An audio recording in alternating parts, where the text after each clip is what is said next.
Quero andar nas coxilhas, sentindo as flechilhas das ervas do chão, ter os pés roseteados de campo, ficar mais trigueiro com o sol de verão, fazer versos cantando as belezas desta natureza sem par, e mostrar para quem quiser ver um lugar pra viver sem chorar, e mostrar para quem quiser ver um lugar pra viver sem chorar. É o meu Rio Grande do Sul, céu, sol, sul, terra e cor, onde tudo que se planta cresce e o que mais floresce é o amor. É o meu Rio Grande do Sul, céu, sol, sul, terra e cor, onde tudo que se planta cresce e o que mais floresce é o amor.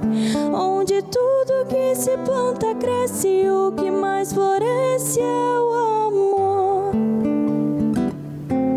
Eu quero me banhar nas fontes e olhar horizontes com Deus, e sentir que as cânticas nativas continuam vivas para os filhos meus, ver os campos florindo e crianças sorrindo felizes a cantar, e mostrar para quem quiser ver um lugar pra viver sem chorar, e mostrar para quem quiser ver um lugar pra viver sem chorar.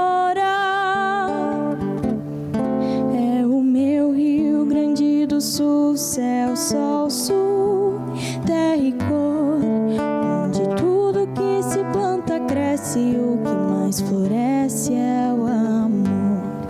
É o meu Rio Grande do Sul, céu, sol, sul, terra e cor, onde tudo que se planta cresce e o que mais floresce é o amor. Mais Cultura, todas as sextas-feiras às 19h30 da noite, aqui na TV Câmara.